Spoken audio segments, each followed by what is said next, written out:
त्या लाईनवरून पाणी आणलं, त्या शेतकऱ्याला सुद्धा दम दिलेला आहे यांनी. जो गुंठा घेणार 2 गुंठे घेणार त्या शेतकऱ्याला सुद्धा दमदाटी करून त्यांनी. काय सांगाल, इथे गावासाठी एक पाण्याची टाकी मंजूर झाली होती असं ऐकले आणि ती थेट बाबाच्या त्या संस्थांकडे वळवण्यात आली. काय सगळा प्रकार नाही, आता याच्यामध्ये असा विषय, याच्यात ग्रामपंचायतचा रोल जर म्हणलं तर त्यांना दबावाखाली आणून तुम्ही एखाद्या वस्तीवरली टाकी मंजूर करा आणि ती आम्हाला आमच्या संस्थांतर्गत उभी करायची. परंतु आता त्याच्यानंतर टाकीचा झाला विषय, पण मग त्या योजनेसाठी जे पाणी आणलंय, पाटाची जी लाईन असते त्या लाईनवरून पाणी आणलं, त्या शेतकऱ्याला सुद्धा दम दिलेला आहे यांनी.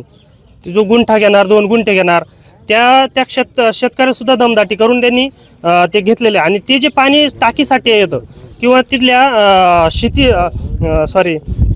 तिथल्या वस्तीसाठी जे येणार होतं त्यांनी ते संस्थांसाठी वापरलं पाणीची टाकी. परंतु ते पाण्याचा वापर पूर्ण शेतीसाठी वापर करतात. ना कुठल्या त्या वस्तीला मिळतो, ना कोणत्या शेतकऱ्याला पण त्याचा लाभ आहे.